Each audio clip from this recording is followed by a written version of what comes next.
Join two sisters who explore the couples that fandoms adore. We write their stories in the night, in the glow of computer light. Eyes connect, clothing flies, in our head canon love never dies. Tense looks that leave us pining, in deep forums we are mining. For this journey better strap in, because we all know that shit happens.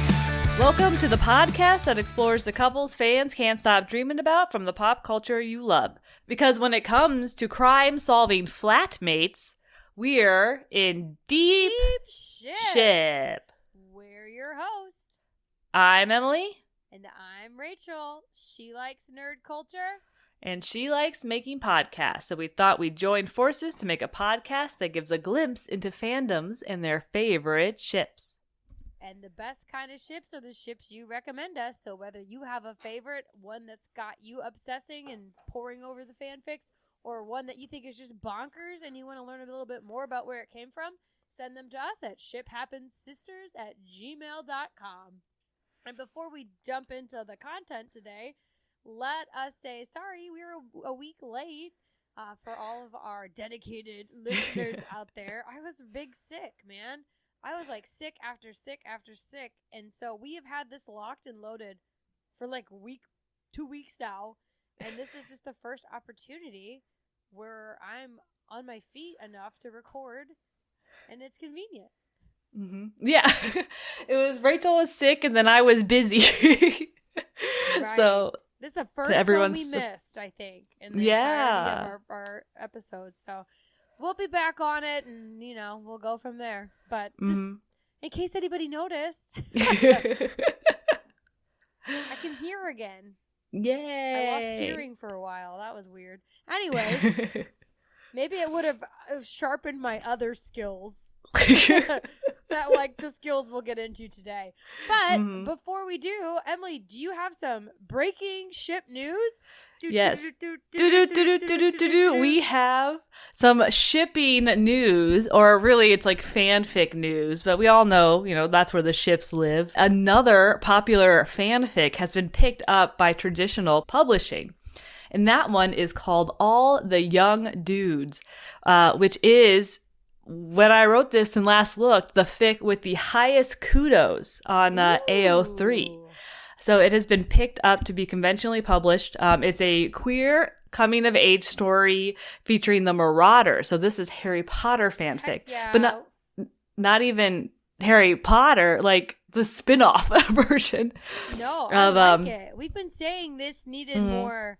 Like, why is Marauder sitting here on the shelf when we got Hermione shit being published, when we got remakes of the original series? It's like, you have a gold mine sitting right here. It's like more popular online than the original. Yeah. You have to scroll by it to get to the Hermione ones that have been published, and I wonder why that is. But so this ship specifically is called Wolfstar, which is Remus, Lupin, and Sirius Black. So they're adults in the actual book. But this is about their childhood. And I've kind of been wondering, like, when this one is going to be picked up, because it's big enough that I heard about it even before, like, this podcast. Oh, when we started this. Like, I had kind of heard about it. I think I had heard about it on a different podcast. And now there's just more and more books being published with known fanfic origins. But to my knowledge, none of them have been queer before, which is like the backbone of fanfic. Yeah, a fanfic. Yeah. So finally they like figured it out.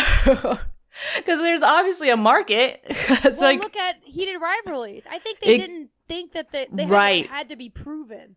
Yeah, that's what I was thinking. Like, what? How much is this, due to Heated Rivalry, like, specifically? Specifically.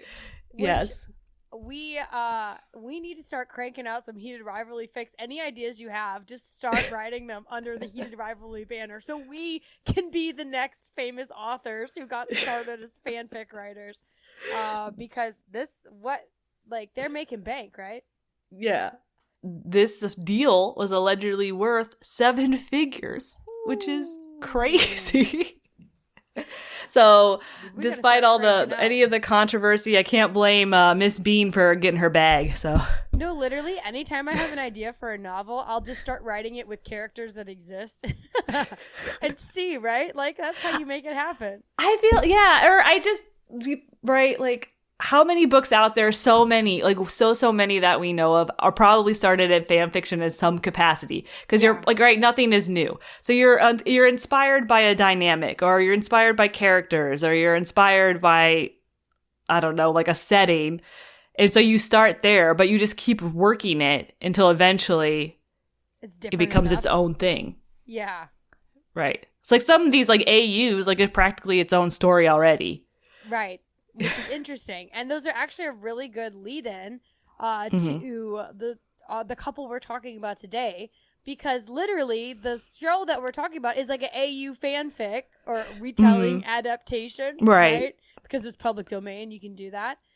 Also, this might be the ship that walked so Wolfstar could run. Or any other heated rivalries even. Ready? Like, a gay male protagonist relationship. It's like this online following kind of proved that there's a market for that kind of story. So yes, we are talking about potentially the first ship we've discussed with its own Wikipedia entry. And that is one of the big three from ye old Tumblr, Sherlock. So yeah, back in the Super Wholock days, this is one of them. The Super Wholock, I guess, because BBC was just cranking Doctor Who and Sherlock and Sweet Summer Child. Supernatural, Doctor Who, Sherlock. They were like the three big fandoms from like 2010, 2014-ish maybe. Like it kind of aligned with my college years. I was not super aware. I was aware of it at the time, but not like participating. Yeah. Wow. But yeah. So yeah, we haven't talked about the other two at all. I don't know about the shipping in Doctor Who, really. Everybody keeps telling us we have to watch the things before we talk about them, and I don't got that kind of time. Jeez. That's like, what, 12 seasons? I think 18. Oh, no. Oh, my God. It ended not 2016, right? Oh, wow. That is intense. Well, we better start watching it now so we can talk about it in 27. Yeah. But yeah, we're talking Sherlock. Do we even need to tell you what it is? It is a TV show written by Doctor Who's Stephen Moffat and Mark Gatiss, who have probably done other things, but Doctor Who's the only thing I know about. Yeah. That aired on the BBC starting in 2010 and ending in 2017, which you would notice is 7 years. But there were only 4 seasons, 3 episodes each, plus one Christmas special. There was at least 2 years between each season, which is crazy. Kind of like Bridgerton. Yeah. But this is kind of like so much of this reminds me of like Byler. And part of it is like these long windows between seasons that give people so much opportunity to really just kind of whip themselves in a frenzy about it. Or to really get in there and analyze everything. And again, it's kind of a more intellectual show, right? Where like the details matter. Oh. And somehow Stranger Things got that kind of label too. I'm not so sure if it's as well earned.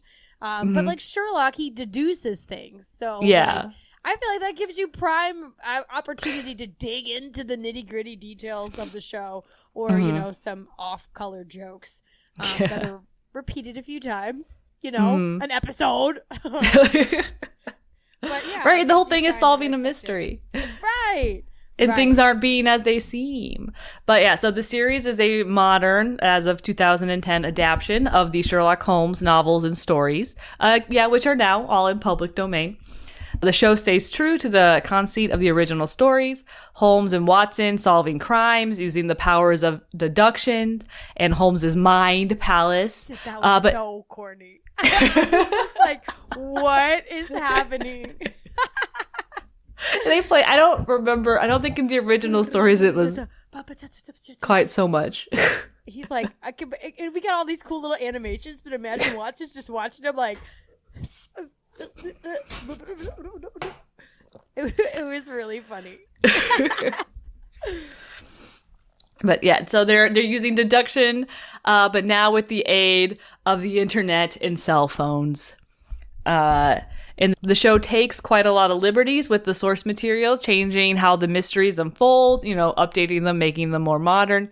Also, changes, including Moriarty, way more, as well as Irene Adler, and making her a dominatrix. Well, what was she in the original? Just a lady. Okay.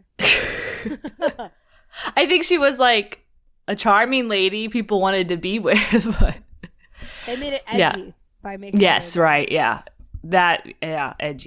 But there are lots of changes to characters, changes to character dynamics. Couldn't something else be changed? Couldn't there be an update, but perhaps between the to the relationship between Holmes and Watson? An update, or just a more making clear of maybe the subtext that was there all along. Yeah. We won't know. Yep. So this show got very popular, especially with a certain demographic of young and kind of progressive Tumblr users. Yeah, young and progressive, what you could call the Tumblr demographic. And so I watched it when it came out. I remember it being kind of a phenomenon. Like, there was something about it, the way it portrayed Sherlock's deductions and incorporated technology, or just like something with the way it was shot and acted was like new and exciting. It was like the having the text on screen for the deductions and when he would receive a text message. Like, this is when like phones were still kind of newish and they hadn't figured out how to have that on screen yet. I remember it being like a thing. And there's just things weren't being made that were like it. Like, Sherlock Holmes was like kind of in the zeitgeist. I was wondering if this had started it. Yeah, but like you had the Robert Downey Jr. movies, and then you had this show. So those were in 2009. Where Sherlock was a lady, or Holmes was a lady. One of them. Yes, Elementary. Yeah, that was around the same time. Yeah. So when I started watching this, I was like, "This is literally just Sherlock Holmes in modern era." I thought there was more of a twist. No, it's just an adaptation. So I said I watched it. But it wasn't just me and other Tumblr users watching it. The show had at its most 12 million watchers. And I think that was in the third season, before taking a sharp decline through the last season, ending with 6 million on the last episode, which is the lowest of any episode, including the first one. Oh, man. So enough people tuned into the first episode and stuck it out. Yeah, that's pretty bad. That's like Game of Thrones level bad. Yeah, yes. Yep, before Game of Thrones and Stranger Things, you had Sherlock disappointing its fans with its final season. So the drop-off of reviews matches the viewing numbers, also drops to about like half as good as the previous seasons. Wow. And that matches up with my memories of the series, because I did watch it. I did a rewatch for this podcast. And I guess I could have had time to watch the fourth season, and I didn't, because I do remember it wasn't very good, and I just didn't really want to. But I rewatched the first three. Yeah, you told me not to watch the fourth, so I also bailed there. Yes, he has a secret sister. Ooh. What? It's not in the books. They went off book a bit too much. Tried to get a little too clever, I think. But yeah, so talk about our experience. Sounds like this is something you're very familiar with. Yes. So this has reminded me, I have forgotten in the past few years, but I love Sherlock Holmes. I was like, oh right, this is great. I love this. I forgot how much I loved it. Yeah, like Sherlock Holmes. I read all of the stories in high school. I had these giant books. I think I carried around. They were massive because they were like, it was all these Sherlock Holmes stories, but split into 2 volumes. So that's like 4 novels and then like 4 books of like short stories, the stories all combined. I remember them being huge. School. Yeah. Emily wasn't like the other girls. She's reading Sir Arthur Conan Doyle. Yes, I loved it. I'm a sucker for an adaptation, a Sherlock Holmes adaptation, especially if it's like canonical time, because like the Victorian times is one of my favorite times for like stories to take place in. So I love Victorian times. I love Sir Arthur Conan Doyle. I think he's a very interesting historical figure. I've read some of his other works. Specifically, I remember reading The Lost World. That's where I learned about iguanodons. Yeah, it's the thumb. They thought they had spikes on their nose, but it's the thumb. Just shanking. This is where our interest intersect. So I love that he writes this detective who's all about logic and reasoning. He has to kill him off. He kills him off because he's tired of writing him. He's forced to bring him back. That's also funny. And then, like, that's his guy. That's his main guy that he's known the most for. Meanwhile, he's sitting in the garden looking for fairies. He believes in ghosts. Oh, yeah. I love that he's so spiritual. Victorian spiritualism. I love Victorian spiritualism. I think that's a lot of fun. I love how they just bamboozled everybody with cheesecloth. I'm like, how? Cracking their toes. Yeah. Like, how? But even though he was a spiritualist, I love that he was like BFF with Houdini, who infamously hated spiritualism. It's just so fun. All of it's so fun. I love Houdini too. He's also fascinating. Yeah. But I was just like, oh, right, all this, I love it. But anyway, that all goes to say, I watched this when it came out. I remember watching it in my like freshman college dorm room. I think it came out on Masterpiece. Still love Masterpiece on PBS. And I think our mom had recommended it. And she said, I think you'd like it. And I watched the first episode and I was like, hell yeah. This is my shit. That's my history. When we decided to watch it for the show, I put on the first episode and I'm like, oh, this is Emily's thing. This is very much an Emily thing. Let me tell you, it was not my thing. Benedict Pumpkinpatch just upsets me. Like, his face upsets me. And I'm sorry, that's a very catty thing to say. I'm not a fan. I didn't like him in Doctor Strangelove either. So that's just not. It's just I don't get it. I don't get his appeal. But it's not for me. It was cute though. I like enjoyed it. I also like history and like Victorian. I think I don't like stories where white men are smarter than other people. It upsets my worldview. Like I said this to the progressive Tumblr users, right? They'll be on my side. That was some coming back now watching it. First off, I struggled with the fact that Benedict Cumberbatch is now Benedict Cumberbatch. Like, you know, I can't get past him being him. I can't get past Martin Freeman. He's Bilbo now. They're like, they're too recognizable now. And just like how Sherlock treats Molly, I'm like, get this man out of here. Right. You can't be like that mean to women. It was bad. That's not charming to me. It's not. But it was the era we were raised in, too. This is like, that was the ideal for a man. And it was just, it's hard to watch in this day and age. But I'm sure at the time it was very groundbreaking and new. But like watching it for the first time in 2026, I'm like, this is of its era. Where we seem to like go through this phase where we as a society, we're like, yes, noticing. Like, we can notice things. And it's like, it always centers around an off-color, mildly antisocial white guy who becomes a consultant for a police department and then shows up as rude to everybody and just debunks them and tells them they're wrong and stupid all the time while he looks around the room and he sees things that just like light up on our screen for us to notice him noticing so that we can actually solve the mystery. That was a thing, right? Like we have this. Wasn't there... The Psych is very similar. The Mentalist, which is just Psych. There was a whole show called Lie to Me when it was about microfacial expressions. We were just like, we can hack the world. Anyways, I just thought it was like funny. That kind of magician was like kind of popular at that time too. Right, yeah. We liked magic a lot back then as well. Where they could just like read people and whatnot. We thought we could like train ourselves to be these elite humans. Or at least just admire the douchey ones on the screen. Mm-hmm. They didn't have any social skills. What is it? EQ. The EQ was missing. You need that to succeed these days. I think some of them are a bit more charming. I think Sean Spencer was a bit more charming. Yeah. I think The Mentalist was also... I had a big crush on him, so I'm assuming he was smoother. Okay, yeah. But if... There would be a different word used to describe Sherlock. Other than what he described himself as.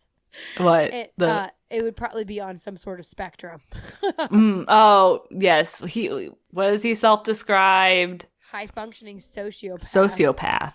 But apparently that doesn't stop people because we also all love Dexter, so there you go. Mm-hmm. House, that's the same thing. House, that's also that a same kind Sherlock of Holmes. thing where it's like an abrasive, white guy Well, who he knows is everything more than you. Yeah. Well, House is a Sherlock Holmes adaptation too. Oh, of course it is. Yeah. I very much don't like the show House.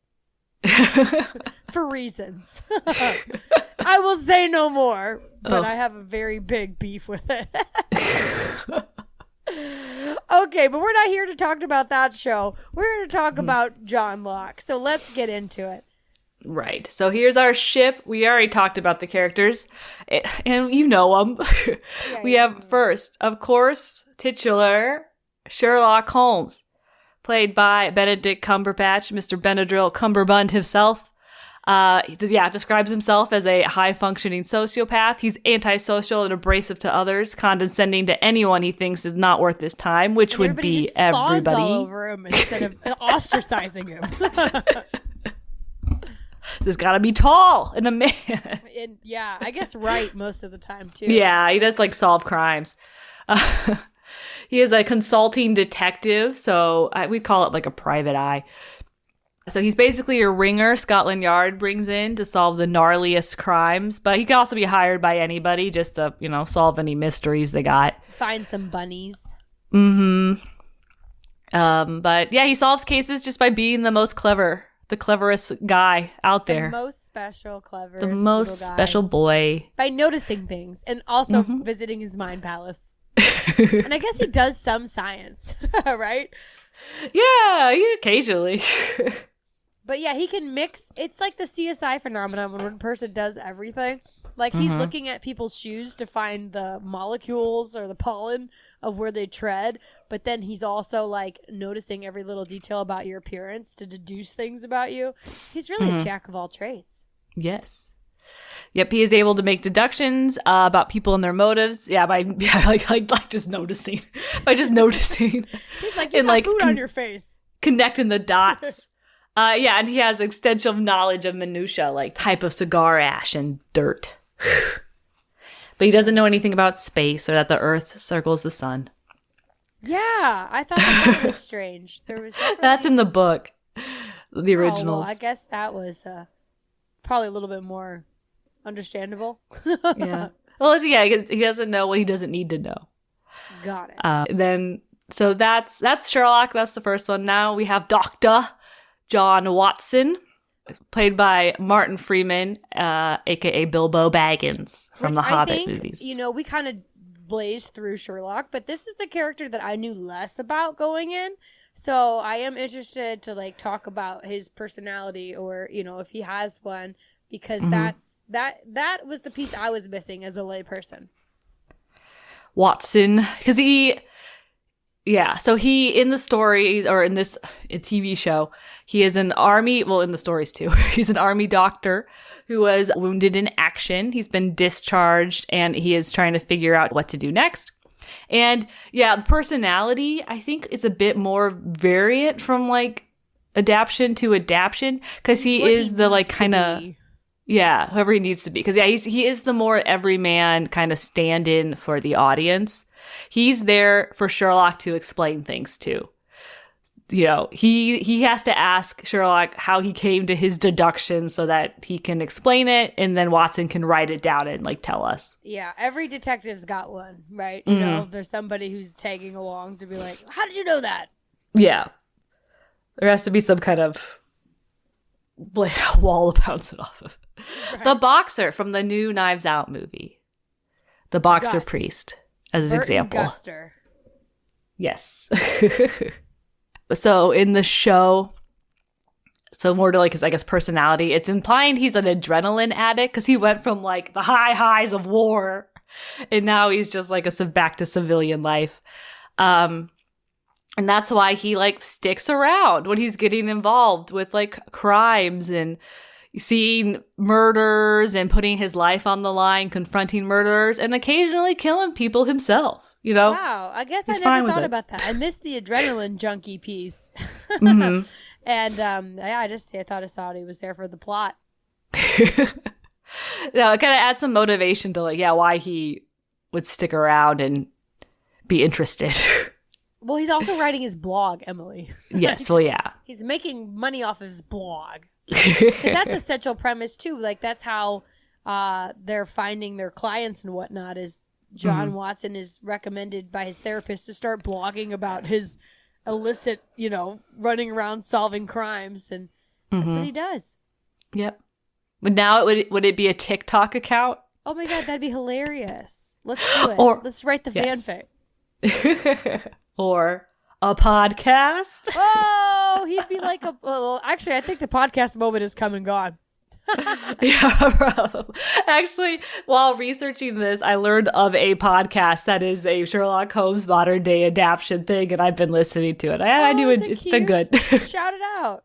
Sherlock and Co. It's same premise. John Watson, doctor returning from the war. Only he was different war. Well, actually, they're always in Afghanistan. There's just always wars in Afghanistan. But yeah, he meets Sherlock and then starts a true crime podcast about their adventures. That's so cute. Mm-hmm. I think it started in 2023 or 2024. Oh, wow. So okay, that is more recent. So they kind of missed the boat on podcasts as well. Yeah. I say as a podcaster, that medium's dying. A little unbelievable is how, so you listen to the first episode and then by like the second or the third, he's like has shout outs and I just, I don't know about that. Shout outs to like listeners? Yeah, to listeners. Oh, wow. Well, is it independent or is he on a network? No, I think he's on a network. Yeah, that'll make all the difference. This is going to make all the difference. It's like, I don't know if you really gain listeners. Shout out to our listeners. The ones who tell us that we should actually watch the movies.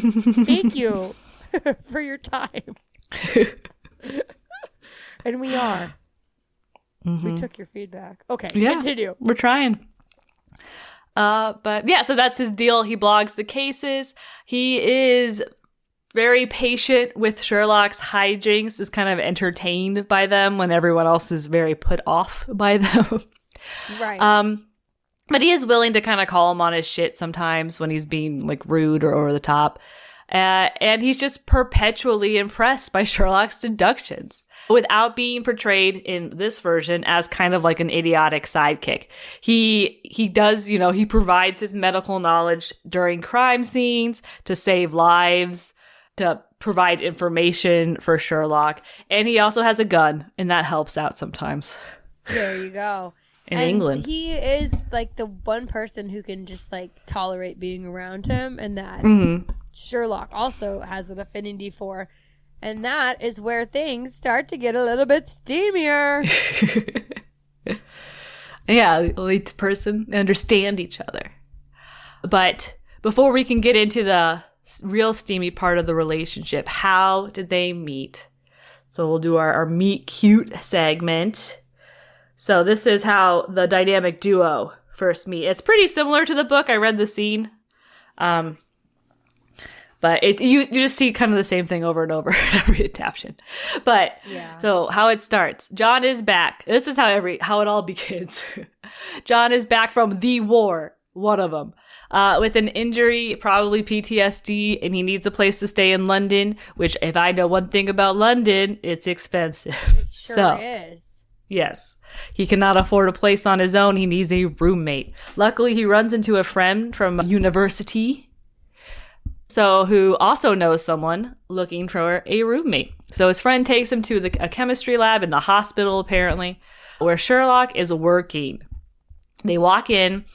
Sherlock asks to borrow John's phone because he has to text somebody. He then warns him that he plays the violin and then states that they should meet the next night to look at a flat he has an eye on.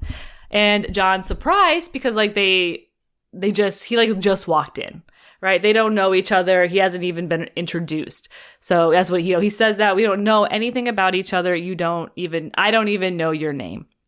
And then Sherlock, being like who he is, lists off a bunch of personal details about John's life, from the fact that he's a veteran who recently returned from overseas, that his limp is psychosomatic, that he has a strained relationship with his sibling who is cheating on their wife, and the fact that his sibling is an alcoholic, which is a deduction that we all think about to this day every time we charge our phones. And then Sherlock puts the cherry on top by saying the name's Sherlock Holmes and the address is 221B Baker Street, and he winks. Okay, that's cute. I like it. He even makes the sound. Yeah. The wink is a little over. Yeah, you're like, you didn't have to do that. Could have just stuck with the 221B Baker Street. Which is also, isn't that their address in the books too? Yes, yeah. So that's it's very much like iconic, right? Sherlock Holmes from 221B Baker Street. Say it all in one sentence. And the music plays, the violin and stuff. Yeah, oh man, that's funny. I would say that that's definitely a meet cute, right? Because one of the big things about their relationship is John is just so dazzled by him. So that's a little bit of the razzle dazzle right off the start. He's like, ooh, I'm intrigued by this man. I want to move in with him. What's his deal? Yeah, let's unwrap the layers of that onion. Yeah. Make your eyes burn, but so that's so funny because pretty good. Even in the book, so this is toned down a little bit. All Sherlock does is clock him as a veteran, and he knows he was in Afghanistan, and then they move in together. And Watson's what more do you need? Yeah, he's like, this is the weirdest guy I've ever met, and he studies him for a couple weeks. He makes a list of all the things he knows about him. So it's Sherlock's a weirdo, but so is Watson.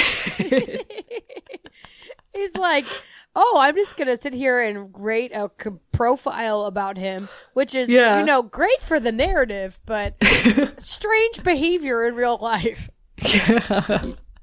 Yeah, I think it'd be cute. It's a meet cute for Sherlock and us, the viewer, as well. It just kind of introduces his character. His deal. What's his whole about. deal and what he does. But yeah, I think meet and how cute. He winks. That really puts the icing on the cake. The wink, yeah. The wink is all right. So that's them meeting. So I mean that's kind of good to begin with. Like we said, an odd couple for sure. So yes. Where does this? I mean, this is a big deal ship, right? Mm-hmm. Where does it come from? Okay. So what are the big moments in the relationship? First off, constant, every episode, there is jokes where they are either being assumed to be dating or they are stating someone might think that they are dating or someone thinks that they are a couple in every episode. Every single episode. We get it. It's gay men exist. Ha ha. This did not age great. Yeah, that's kind of the Spidey pool, right? Where it started as just a homophobia joke, but then it was at the cusp, right? They're the late 2000s, early 2000s and 10s. That's right around when there's a huge cultural shift and all this stuff. So now it started off as a joke, and now people are like, well, why are they saying that so much? Right. Yeah. Why not?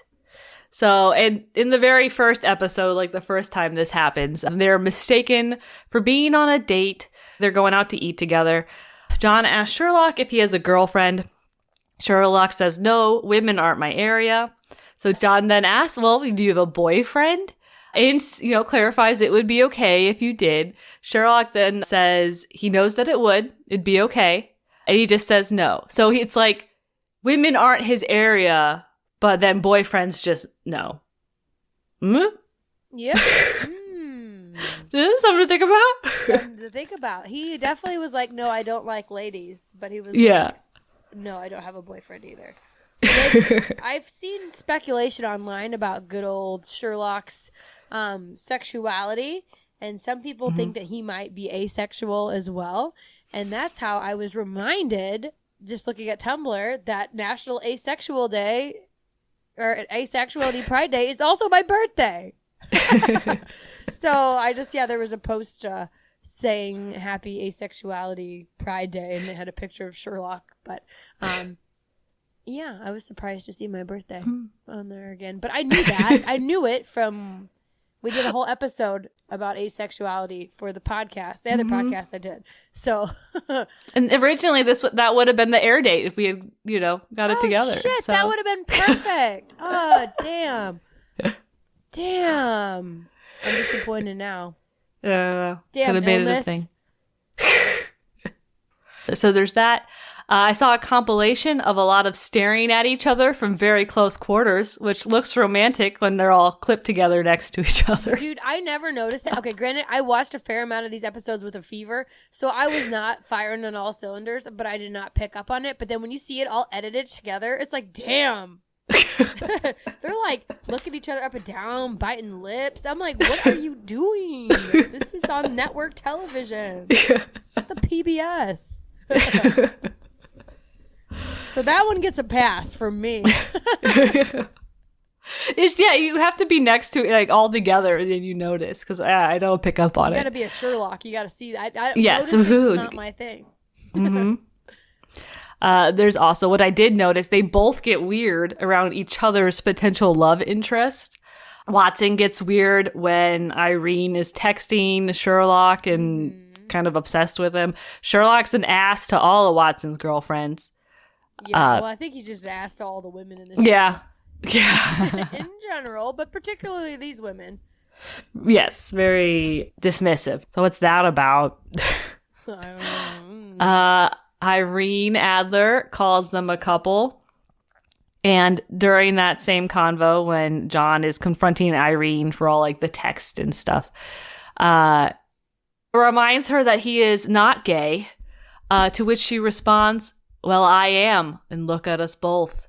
Implying that both their sexualities can't stand up to the sheer force of Sherlock's appeal. Oh, that's so funny. I'm. That does seem like that's what she's saying. Yeah. And there was quite a few. Irene's got quite a few little jib jabs in there, because isn't she also saying that she was like flirting with Sherlock, and then Watson goes, "You flirted with Sherlock?" And then she goes, "Are you jealous?" I think that was right before they said that other thing.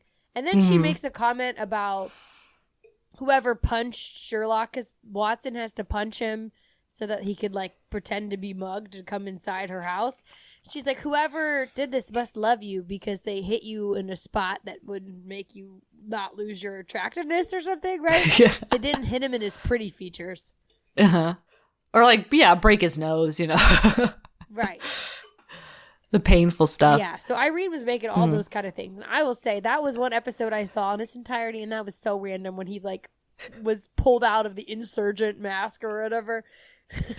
Right before she got her head chopped off. Wasn't that silly? He's like, I infiltrated the terrorist.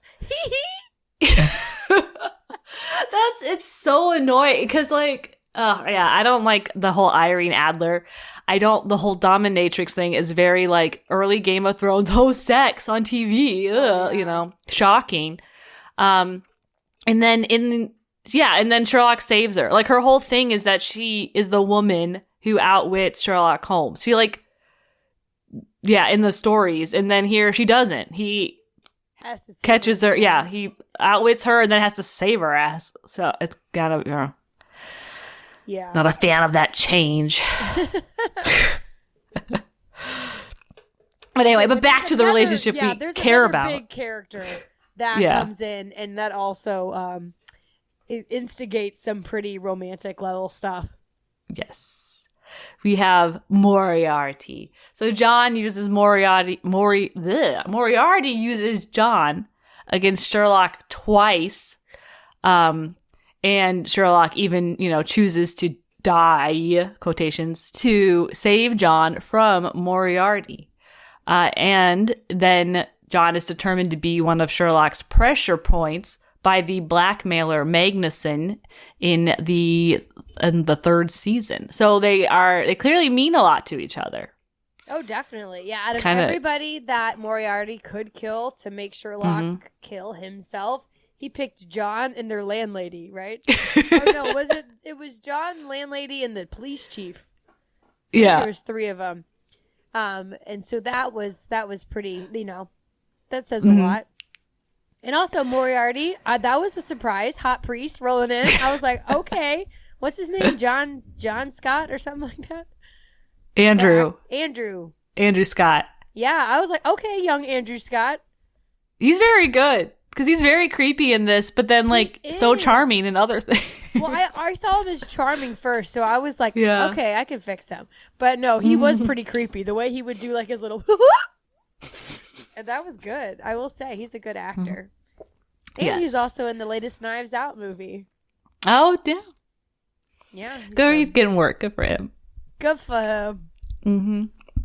Let's see, what else you have? So when Sherlock fake kills himself, he does the suicide note phone call with John, tells him how much he means to him, then makes him watch him kill himself, which is kind of fucked.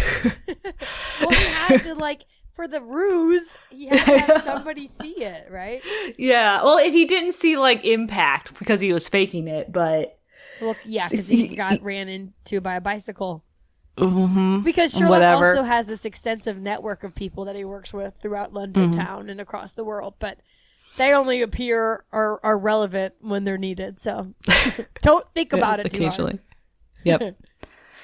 So after the return of Sherlock, he does let him believe he's dead for 2 years. Messed up. Yeah, but then that's pretty romantic when he's at the grave and he's just like, just don't be dead.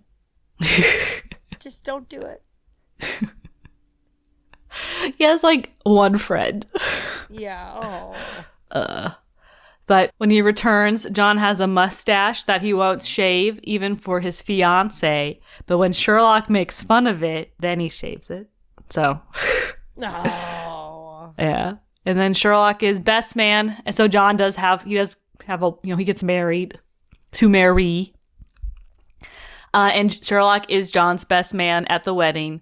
And he leaves early. And he's it's very sad and very dramatic with his coat and stuff. After mostly making the wedding about himself. Oh, gosh. Yeah, he's just such a tool. He very much inserts himself into that wedding. He's the speech is very cute and moving, but it's so long. It's this is not. This would not be okay.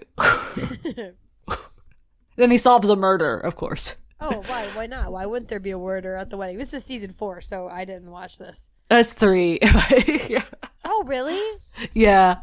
Oh, shoot. I thought he died at the end of season 3. No, that was 2. Oh, Rachel saw season 2. I've only seen 2 seasons. Shit, I had all this extra time. Later in that season, Sherlock is dying. He's been shot in the chest. He almost dies. But it is the thought that John is in danger that brings him back from the dead. That is some top level love. Yes, he is about to die. And then he's in his mind palace.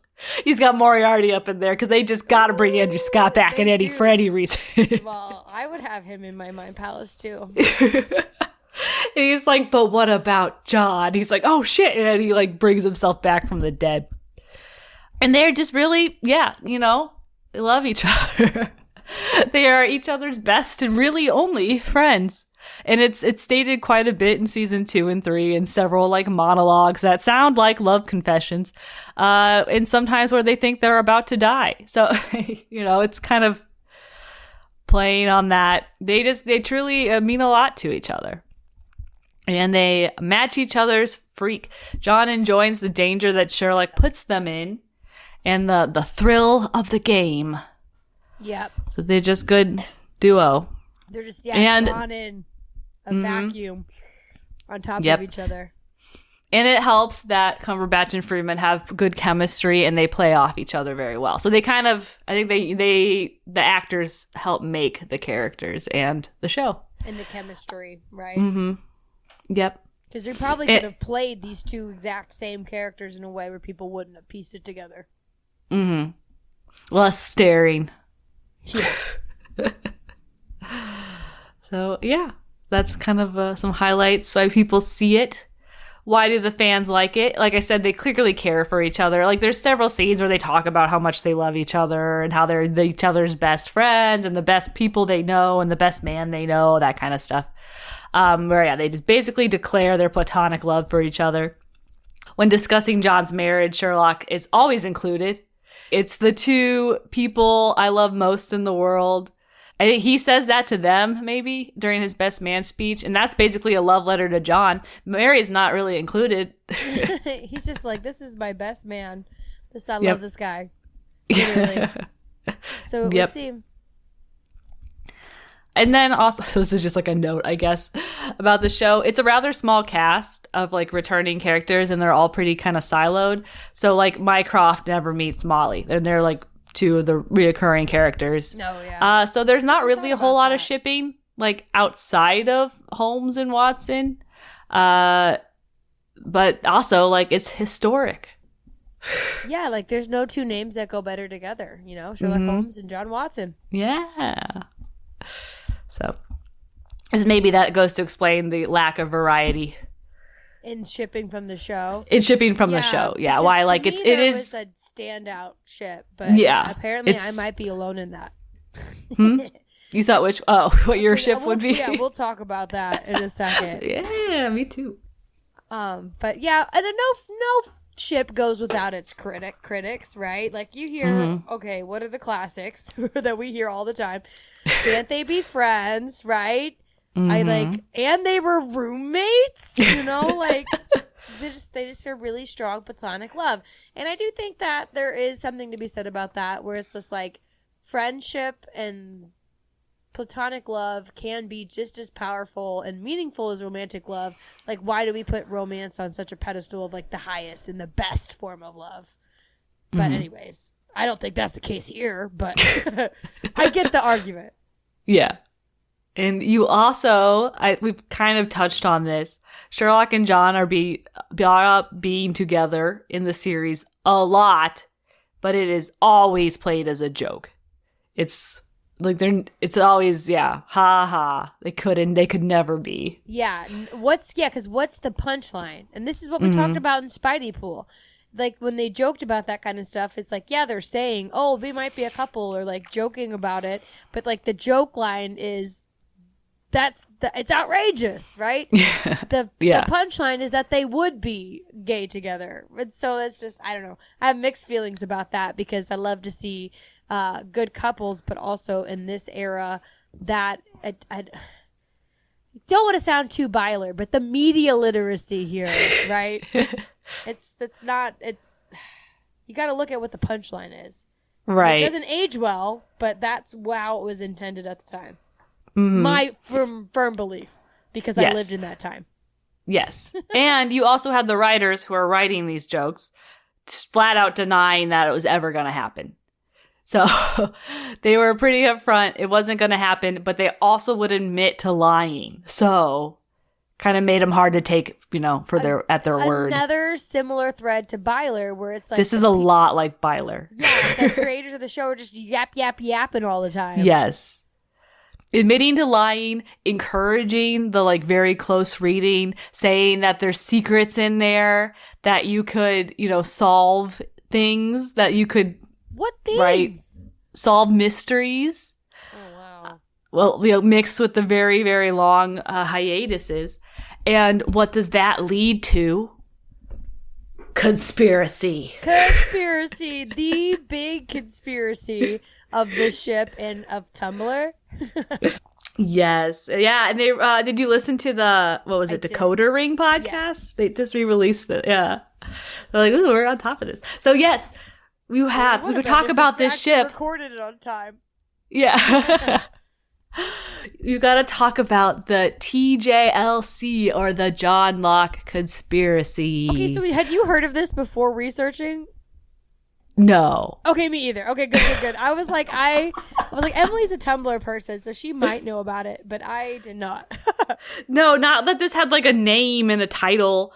Although it sounded familiar, where like I thought maybe I had come across it while researching like Byler, or maybe you had told me about it. Oh, okay. But Yeah, it does sound familiar. yeah, but I was not aware of this when it was happening. But so this is a like phenomenon that seems to have been kicked up between seasons 2 and seasons 3, that had the fandom focusing on looking for clues that John and Sherlock would get together. And this is what makes them TJLC and not just shipping, or like, I want them to get together. This group of fans believed they were like, they knew for sure that they were chosen to discern the clues. Yeah, that the clues had been purposely left behind and it would point to an inevitable relationship. So they truly believed that John and Sherlock would get together. That it was all a game, right? It was all, the inevitable conclusion. So this led to shipping wars, which is always ridiculous. But shipping wars online that ended up as like potential, like in-person drama or harassment, and people being harassed, online, in person at conventions, and even Lucy Liu catching strays for daring to portray Watson as a woman in a different series. Oh gosh, okay. Leave Lucy Liu alone. The Lucy Liu, guys, come on. But anyway, people, oof. And the shipping wasn't even necessarily, like the shipping wars wasn't even necessarily different ships. It was people, either they would both be shipping Johnlock, but maybe one person, they didn't believe it was ever going to be canon. Or there was even like discourse on like top and bottom in the couple, or characterization. Mm-hmm. Yeah. Oh gosh. And that would lead to like harassment and, threats and things. Crazy. Doxing. Yeah. That's nuts. Nuts. But what caused this? I think it's kind of at this time we were starting to get more like gay visibility in media, where characters weren't necessarily like defined by it. It wasn't their whole like deal. And there was a desire for queer main character representation. Well, it was kind of like the perfect bridge between the two worlds, right? Where being gay was the character, like you, what is the redheaded, Will and Grace, like Will and Grace, or the fact that it was just like swept under the rug entirely, right? So the fact that he could be there and have this like big thing that's like, it was the era of don't ask, don't tell, right? So this could be a big thing, and because it wasn't explicitly stated as straight, right, saying women aren't his thing, that really gives you a lot of room to be like, well, they're just downplaying it, but that's X, Y, and Z. I can project whatever I want onto them. Right, and it's not that it's, they're two friends and they're just solving crimes together. Like, the show itself makes a big deal of Sherlock's sexuality with the, women aren't my thing. Or the lack thereof of his sexuality, leaving it ambiguous. Like, they're talking about it in many episodes. Like, John's asking if he's had exes and stuff, asking Miss Hudson. They leave it very ambiguous, which reads to a lot of people, right, as potentially queer. Of some capacity. Definitely. It definitely leaves it open for that interpretation. Like what you're not saying, right? Yeah, why do you keep talking about it if it's not going to be relevant? And then and you have the showrunners also giving interviews about how representation matters. And then one of them is an out gay man. So it's like, well, that would make sense. And they also had worked on Doctor Who, and I think in one of their episodes there had been gay characters. It was Sherlock Holmes inspired characters. Actually, the lizard lady who solved crime.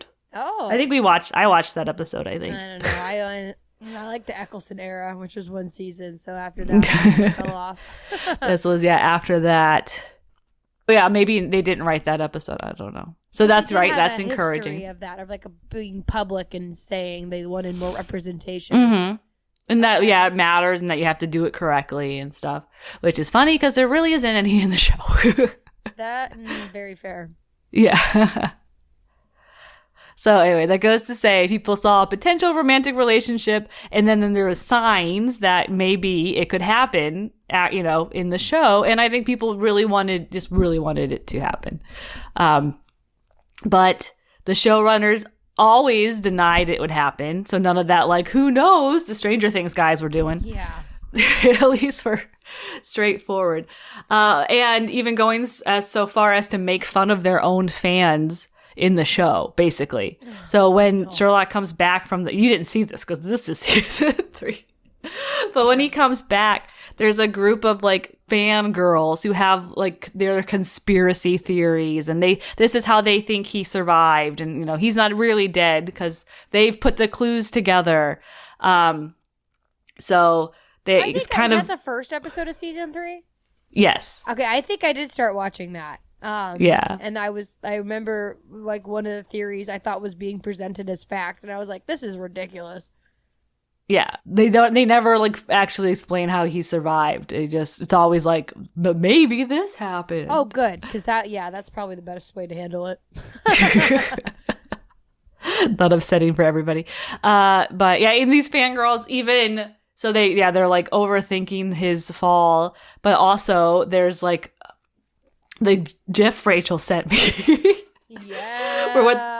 Where they think what happened was that Sherlock and Moriarty like kissed on the roof and I ran away together or whatever. Kind of. Okay, they were like so in love. Like they were so in love.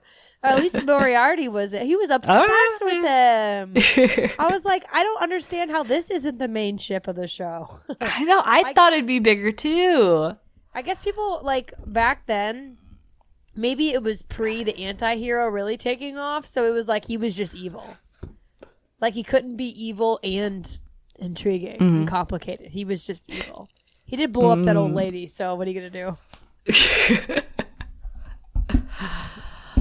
It's okay. I think more gets excused. Oh, okay. Well, there you go. But yeah, so they were kind of making fun of them. Which yes, right? For wanting things like men to kiss. But yeah, so people spent a lot of time, made a lot of think pieces, videos, I'm sure. deep diving into the evidence. My favorite bit of evidence I saw was that a lot of elephants are used in the set, potentially hinting at the elephant in the room. But then the set designer came out and said that they just like elephants. Oh. Which is really for this literal.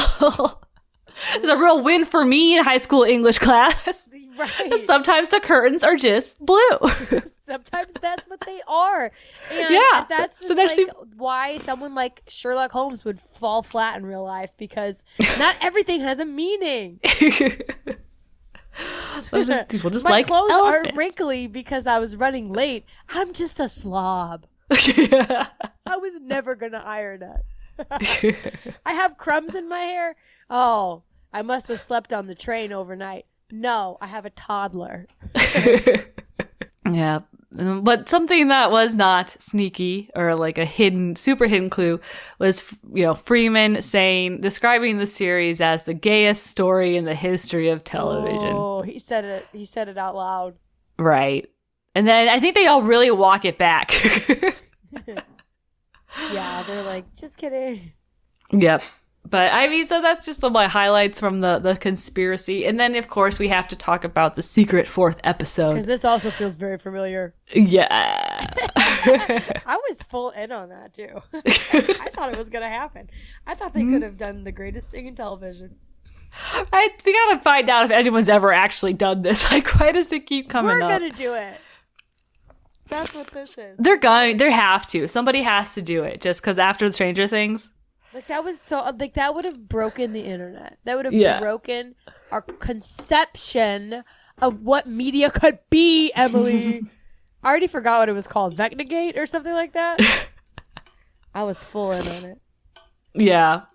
But there was a similar conspiracy for the end of Sherlock. Like we discussed, the last series was kind of a disappointment. Yeah. Or was universally a disappointment. So yeah, last episode was super dumb. And for those TLJC fans, they don't get together. So after, spending years kind of hyping yourselves up that it's going to happen, it's hard to accept, especially if you're out on, the internet preaching the gospel. Yeah, giving death threats to people who disagree with you. Right. So I think, another like Stranger Things situation where the long hiatus and then the showrunners who encourage fans to kind of pick apart the show for hints leads to the denial that the final episode is just disappointing. That they were just human after all. Yep. The showrunners. Yeah. So there was, yep. So conspiracy that like in the next, because the show that like took Sherlock's time slot, like nobody had heard about or cared. Well, it had been advertised, but they're like, nobody cares about this show. This must be the secret final episode. But no final episode. But where did it come from? So I don't know where the Stranger Things of it, where they came up with this idea. But in this one, it at least seemed that at the time the fourth season was airing, after like the second episode, a reporter asked the writers if there was a secret fourth episode. And then the writers like joke and riff on it. Like, maybe if there was, we'd call it this, blah, blah, blah. So like, but like, why'd the reporter say that? Where'd that come from? Yeah. So it seemed maybe like, seeded. They wanted people to get all worked up about it. Yeah. Or I don't know. I don't know where the reporter got it, but at least it like kind of came from somewhere. As opposed to just being like, this was so bad, we have to. Yeah. There has to be a different ending. Conformity gate is what it was called. My brain did get there eventually. Well, okay. This is all such interesting history that I didn't know going into this research, and that I would not have gathered from just watching the show. Mm-hmm. So, fans, you guys out there doing the thing. So if you're a little idiot like me who didn't know any of this, now you know. Now when anybody says TJLC, you know what it means. Yeah. It came weirdly relevant for a couple days there for me. Yeah, it did. Yeah. But so that's kind of the ship. And so these TJLCers are just cash fans. They're out there. They're writing fics. There is 118,000 fics on AO3 specifically for the TV show, because you also have all the other Sherlock Holmes stuff. There's the short stories and whatnot, the novels. The originals, movies, podcast. Yeah. Oh, there you go. Yeah. And 64,000 of those are Sherlock and Watson, and nothing else comes close in terms of the other ships. I looked at Sherlock and Moriarty, thought that would be popular. I would have thought second place is Mycroft and Lestrade, which they don't meet at all. But that doesn't, that's not relevant. What if they did, Emily? That's the point. What if they did? What if they did? But yes, the fics are still being published. The conspiracy may be over, but the fans are still out there watching the show, discussing it, and writing fic. So good for them. Yeah. They are carrying the torch. And I mean, it was definitely an entertaining show. If I had had more mental capacity to sit and watch it, it probably would have gone better. But as I mentioned, I was fighting for my life. And it was on. So I am continuing. This one was hard for my new segment of song ships. Maybe I can make a playlist at the end of the year or something. But I did not feel like was very many good fan edits to this, because I guess it predates fan editing. But I did see lots of good conversation about it online, of what songs make them think of Johnlock.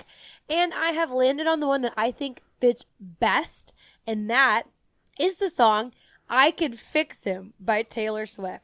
And I feel like the progressive Tumblr crowd from the early 2000s are now the diehard Swifties. So I feel like this is a good connection there as well. And Emily, I put the link to the song in there if you want to listen to it. But why did I pick this one? I kind of like the music in the background. I think it sounds kind of like the opening of the show. I thought there was some similarities there. And then there were some lines that Redditors had called out as being relevant, like the dopamine races through his brain on a 6-lane Texas highway. And I just like imagined like all the thinking he does, like his mind palace. And then there's another line. Dopamine or cocaine. Could be. He's on drugs, yeah. And then it says, it's a perfect case for my certain skill set. I thought that sounds like Sherlock too. And then, like, the premise is that this guy's kind of bad. He's like kind of, everyone's warning her to stay away from him, but she's drawn in and she's like, I can fix him. I can fix him. And I kind of felt like Watson, right? Like Sherlock's just this weird guy on the outside of society. And he's like, yeah, no, I can understand him. I can fix him. And plus I just like that it sounded like the opening a little bit. So there you go. All right. I think I might try to do a fan edit. Because we have the software that if we edit the podcast in, we could also be used to make fan edits. Problem is, I don't know if I can upload a fan edit that has Taylor Swift songs. I think she shut that all down. Anyways, this song was brought up specifically several times by different people. So I thought it would be a good one. Mm-hmm. I liked it. I thought it was a good fit. As we mentioned, I'm not the first one to be out here championing Taylor Swift. So I thought this was very big of me. Mm-hmm. It was very vibey. Okay, and let's see how vibes can hold up, because I just sent you the OTP score test. All right, let's do it. Let's do it. Okay, let's find out our OTP score for Johnlock. And you can play along, folks, at home. There's a link in the show notes where you can complete it. The one that had the most response on was Byler. So let's see if we could repeat that magic with the Byler forefather. Okay, do we see it? Okay. I'm going to be so honest. Before the research, not at all. Yeah. I'm going to have to do not at all, too. I see why other people see it, but it would have to be pointed out to me. Right. Mm-hmm. That's why I was like, maybe, like, when I was looking at the edits, but also was like, if you edit people looking to music, it's like it's going to be romantic. Yeah.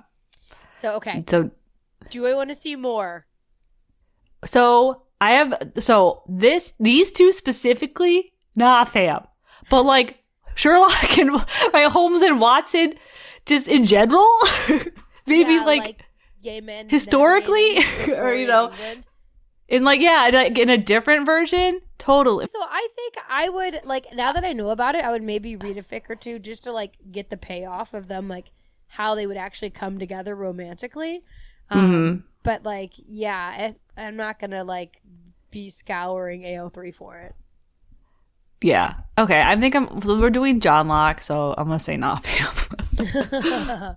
But like, if there's any good historic ones, or like I would totally read a book. I probably have. I just don't remember. Fair enough. Seems like up my alley. Swoon. I did say love of a lifetime because even if they are not gay together, then they still are like each other's soulmate. Right. Just based on the amount of soliloquies they do.